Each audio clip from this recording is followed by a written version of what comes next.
श्री कृष्ण गोविंद हरे मुरारे, हे नाथ नारायण वासुदेव। श्री कृष्ण गोविंद हरे मुरारे, हे नाथ नारायण वासुदेव। ओम नमो भगवते वासुदेवाय। ओम नमो भगवते वासुदेवाय।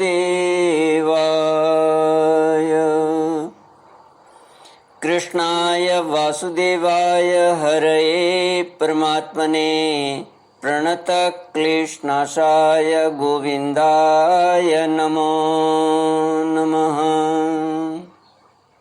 सच्चिदानन्दरूपाय विश्वोत्पत्त्यादिहेतवे तापत्रयविनाशाय श्रीकृष्णाय वयं नमः। सच्चिद आनंद स्वरूप परमात्मा जो सृष्टि के उत्पत्ति, पालन और संहार करता है तथा जीवों के आध्यात्मिक, आदि दैविक, आदि भौतिक तापों को नष्ट करने वाले हैं, अर्थात जीवों के मानसिक, शारीरिक और भौतिक दुखों को दूर करने वाले हैं, उन श्री कृष्ण भगवान को हम नमस्कार करते हैं। श्री कृष्ण गोविंद हरे मुरारे, हे नाथ नारायण वासुदेव। श्रीमद् भागवत नवम स्कंद अष्टादशोऽध्यायः श्लोक 24 से। श्री शुक उवाच गते राजनि सावीरे तत्र स्म रुदति पितुः न्यवेदयत् ततः सर्वमुक्तं शर्मिष्ठया कृतं दुर्मना भगवान् काव्यः पौरोहित्यं विगर्हयन् स्तुवन् वृत्तिं च कापोतिं दुहित्रा सययो पुरात्। ययाति और देवयानी संवाद। ययाति को शास्त्र प्रतिकूल होने के कारण यह संबंध अभीष्ट तो न था, परंतु उन्होंने देखा कि प्रारब्ध ने स्वयं ही मुझे यह उपहार दिया है और मेरा मन भी इसकी ओर खिंच रहा है, इसलिए ययाति ने उसकी बात मान ली। श्री सुखदेव जी कहते हैं, राजन, वीर राजा ययाति जब चले गए तब देवयानी रोती पीटती अपने पिता शुक्राचार्य के पास पहुंची और शर्मिष्ठा ने जो कुछ किया था वह सब उन्हें कह सुनाया। शर्मिष्ठा के व्यवहार से भगवान शुक्राचार्य जी का भी मन उचट गया। वे पुरोहिताई की निंदा करने लगे।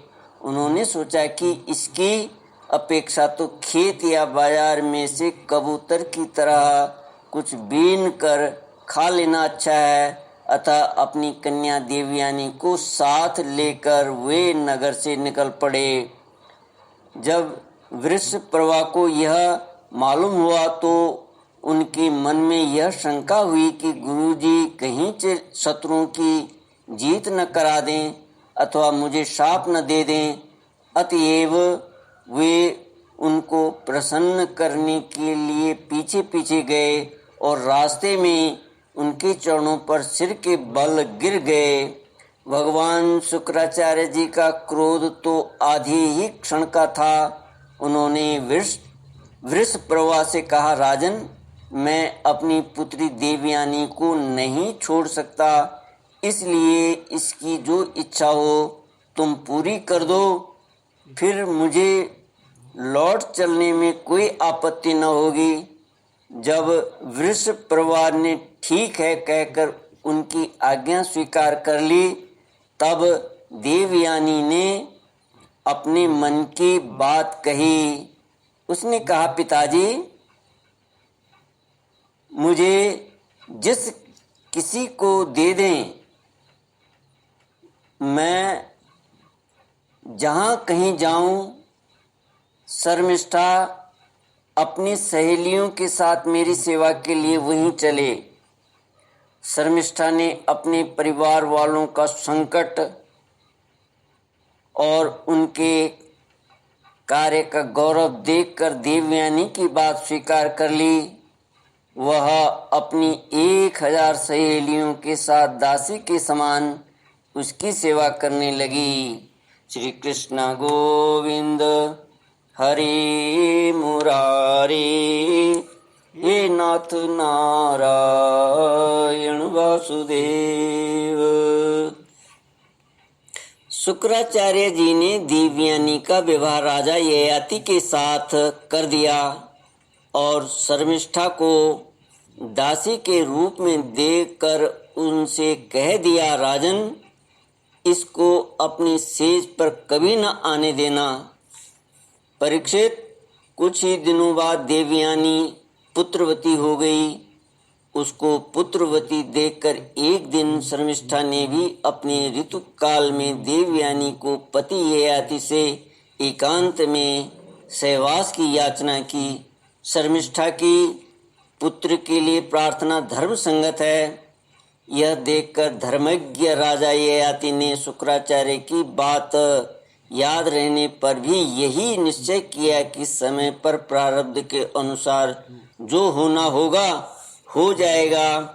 देवयानी के 2 पुत्र हुए, यदु और तुर्वसु, तथा वृषपर्वा की पुत्री शर्मिष्ठा के 3 पुत्र हुए, द्रुह्यु, अनु और पुरु।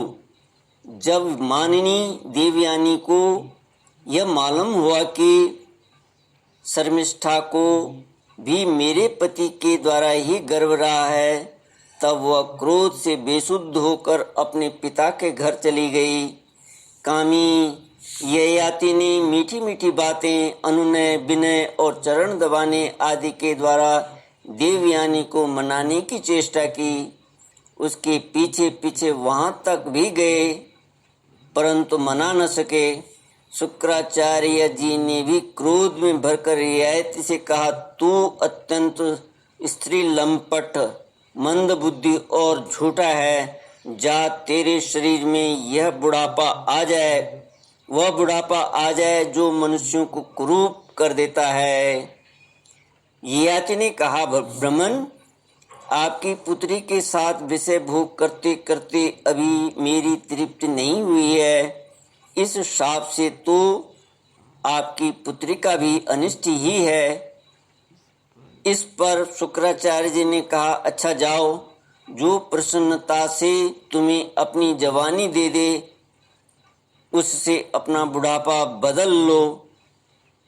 शुक्राचार्य जी ने जब ऐसी व्यवस्था दे दी, तब अपनी राजधानी में आकर ययाति ने अपने बड़े पुत्र यदु से कहा, बेटा, तुम अपनी जवानी मुझे दे दो और अपने नाना का दिया हुआ यह बुढ़ापा तुम स्वीकार कर लो, क्योंकि मेरे प्यारे पुत्र, मैं अभी विषयों से तृप्त नहीं हुआ हूँ, इसलिए तुम्हारी आयु लेकर मैं कुछ वर्षों तक और आनंद भोगूंगा।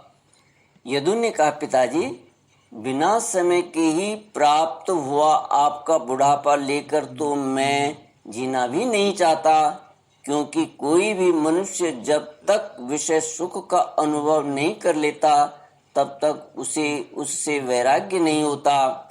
इस परीक्षित, इसी प्रकार तुर्वसु, द्रुह्यु और अनु ने भी पिता की आज्ञा अस्वीकार कर दी। सच पूछो तो उन पुत्रों को धर्म का तत्व मालूम नहीं था। वे इस अनित्य शरीर को ही नित्य माने बैठे थे। अब ययाति ने अवस्था में सबसे छोटे किंतु गुणों में बड़े अपने पुत्र पुरु को बुलाकर पूछा और कहा, बेटा, अपने बड़े भाइयों के समान तुम्हें तो मेरी बात नहीं टालनी चाहिए। श्री कृष्ण गोविंद हरे मुरारे, हे नाथ नारायण वासुदेव। पुरु ने कहा, पिताजी, पिता की कृपा से मनुष्य को परम पद की प्राप्ति हो सकती है। वास्तव में पुत्र का शरीर पिता का ही दिया हुआ है। ऐसी अवस्था में ऐसा कौन है जो इस संसार में पिता के उपकारों का बदला चुका सके। उत्तम पुत्र तो वह है जो पिता के मन की बात बिना कहे ही कर दे। कहने पर श्रद्धा के साथ आज्ञा पालन करने वाले पुत्र को मध्यम कहते हैं।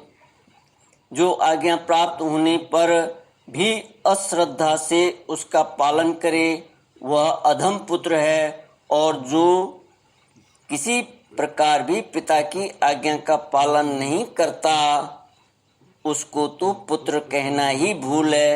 वह तो पिता का मलमूत्र ही है। परीक्षित, इस प्रकार कहकर पुरु ने बड़े आनंद से अपने पिता का बुढ़ापा स्वीकार कर लिया। राजा ययाति भी उसकी जवानी लेकर पूर्ववत विषयों का सेवन करने लगे। वे सातों द्वीपों के एक छत्र सम्राट थे। पिता के समान भली भांति प्रजा का पालन करते थे।